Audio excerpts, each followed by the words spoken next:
So on this channel, we've basically talked about sexual wellness, pleasure, masturbation, love toys, birth control, and so much more. But there's one question that we really haven't broken down yet. What is sex? It sounds so simple, but most people grow up with like a different idea of it or different ideas of it. So today, we're going to be talking about the basics. Because understanding sex clearly makes everything else like communication, safety, consent much more easier to learn. Hi, I'm Bridget and welcome back to Clitical Thinking, where sexual health, pleasure, and education come together so you can make informed choices with confidence. Clitical Thinking reflects Lauvette's commitment to modern sexual health and wellness education that's accessible and available to everybody. This episode is brought to you by Lauvette, the leading sexual health and wellness store in the Philippines. If you'd like to explore our wide range of love toys and educational content, just visit us at lauvette.ph or check the links in the description down below.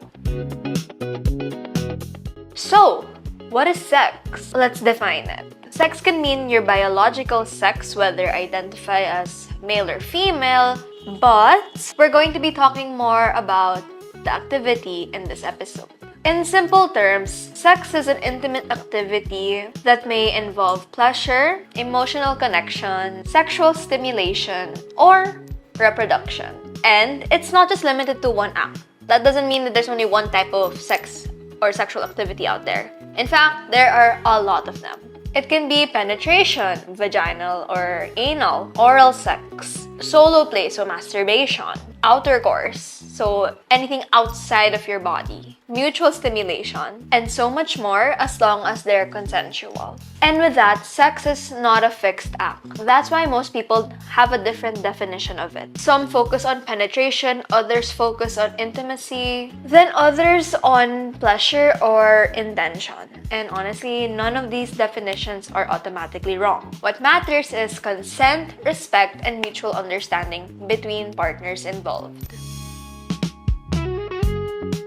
Okay, so why is sex so hard to talk about? If sex is a normal part of our nature, then why is it so hard to talk about it? Why can't it be an easy topic to bring up over breakfast or lunch or dinner? Well, there are a lot of factors to consider here. First, cultural taboos. In many communities, sex is treated as something sacred, private, or only meant to be discussed after marriage. Because of that, people grow up hearing that sex is bad, dirty, or not something you ask about.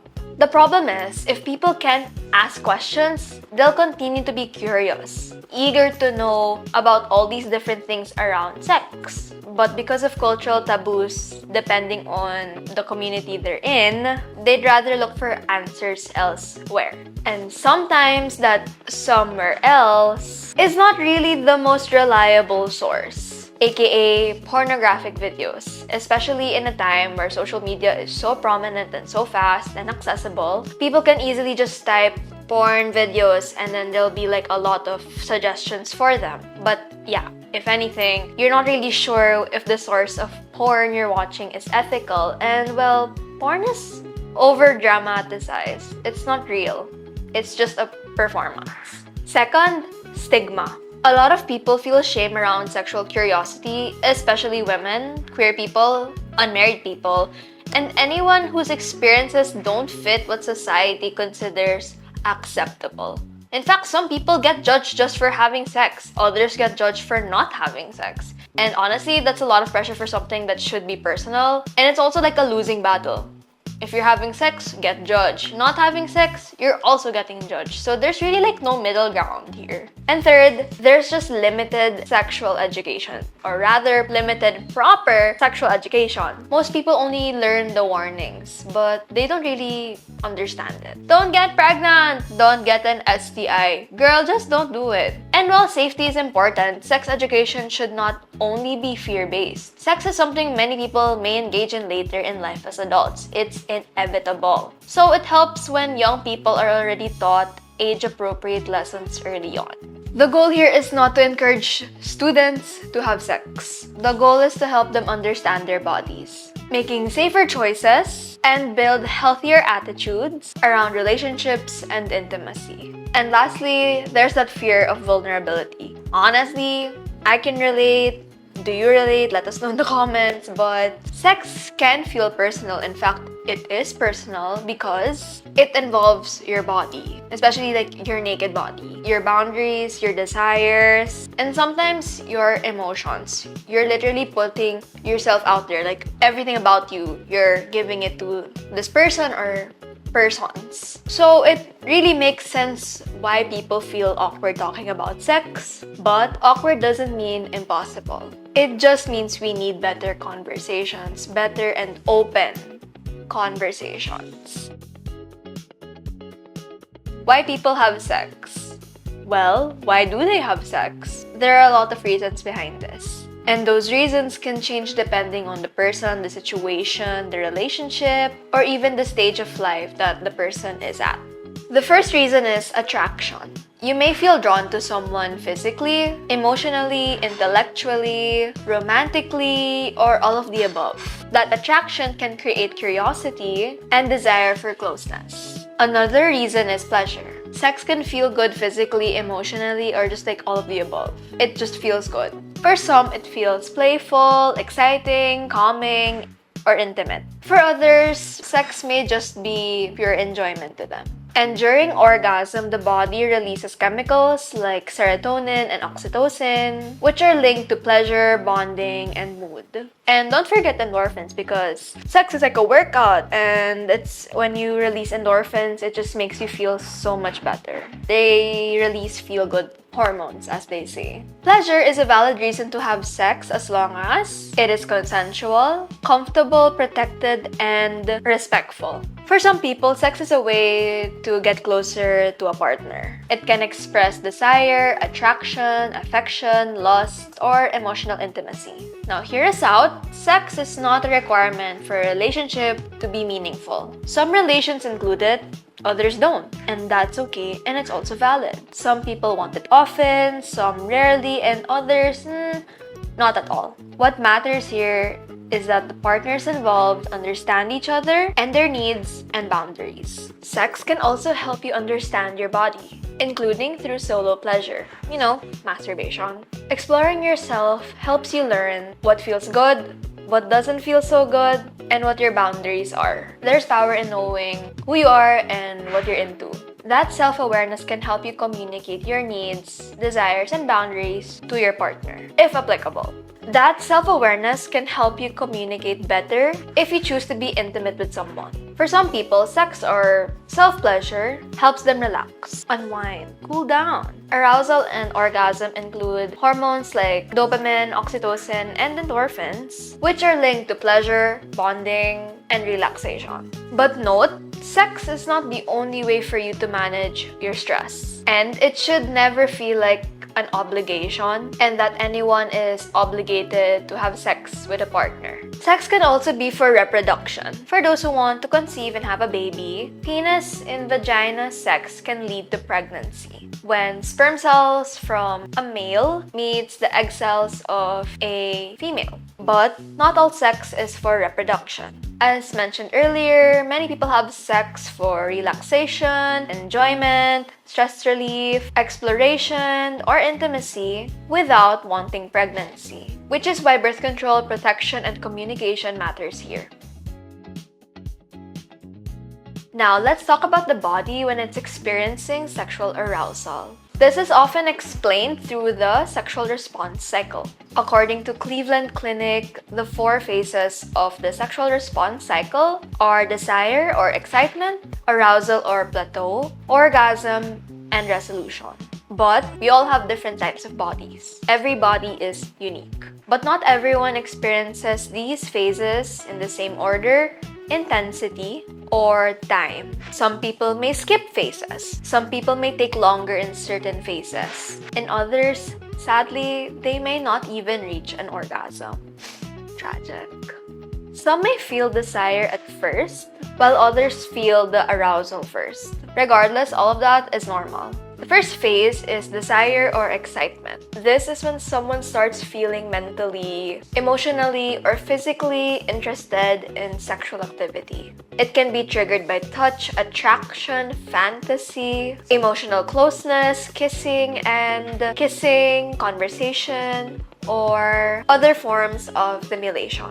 Physical signs may include increased heart rate, warmth in the body like sweating, genital sensitivity because of all the blood flow that's going on, lubrication for people with vulvas, or erection with people with penises. The next phase is arousal or plateau. This is where everything that you've been feeling, all the sensations you felt in the first phase, start to intensify. Again, blood flow increases, heart rate increases, sensitivity builds up. Breathing patterns may change. You might find yourself having shorter breaths, panting, and the body may feel, more responsive or even tense. Pacing becomes really important here. Rushing can make someone feel disconnected or uncomfortable, especially if the body hasn't had enough time to adjust to all these changes. The orgasm phase is the release of all that sexual tension. For some people, it may involve muscle contractions, ejaculation, body twitching, heavier breathing, or a stronger wave of pleasure.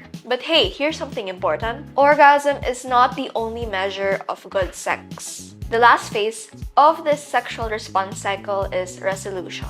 This is when the body slowly goes back to its usual state after all those intense sensations. Breathing slows down, muscles relax, and sensitivity may decrease. Some people may feel calm, sleepy, emotional, hungry, or quiet. This is the phase wherein aftercare becomes helpful and very useful for those involved. Yes, even those who did solo loving should also do aftercare.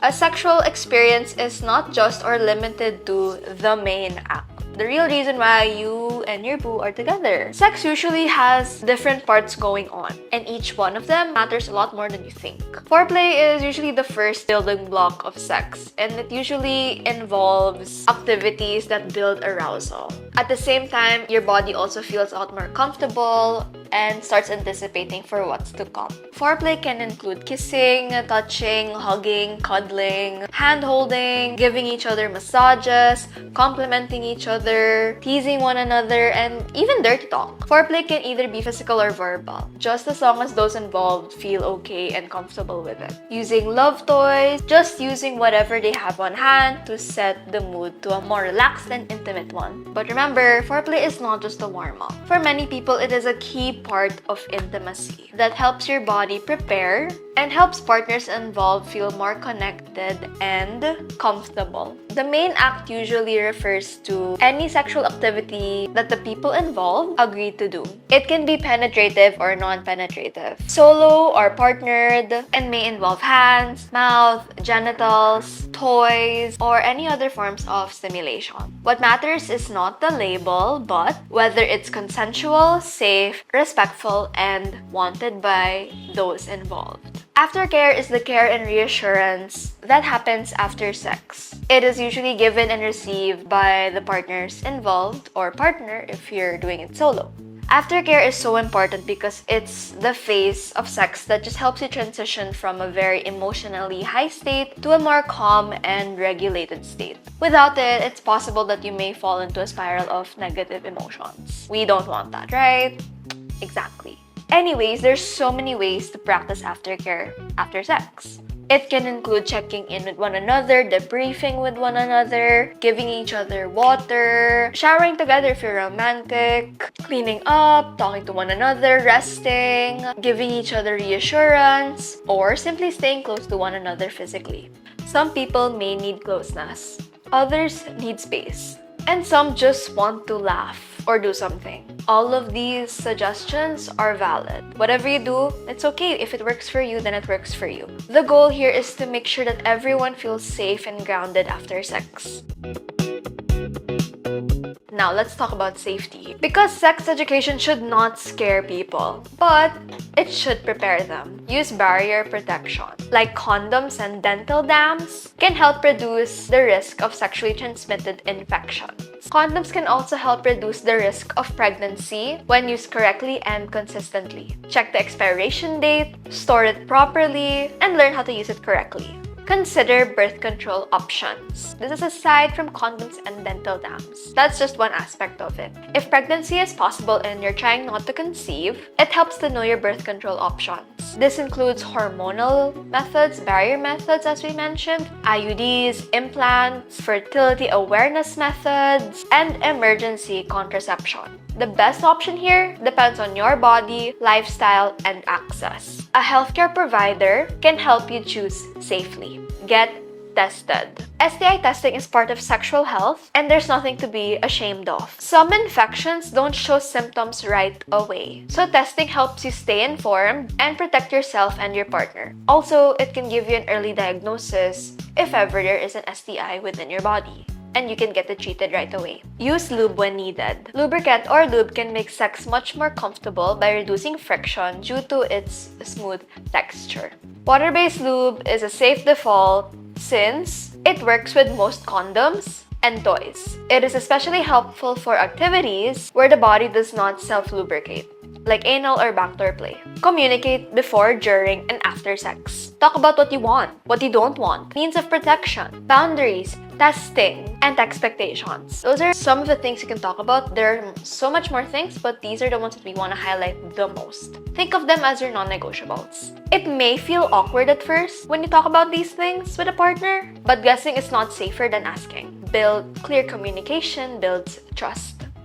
And so that ends our guide on what is sex. Now, I want to ask you, what's one thing you wish people explained better about sex when you were growing up? Share your thoughts in the comments down below. And if you found this video helpful, don't forget to like, share, and subscribe for more critical thinking content. You can also visit us at lauvette.ph or check the links in the description down below for more educational guides and sexual wellness products. Thanks so much for watching, and see you in the next episode of Clitical Thinking. Bye!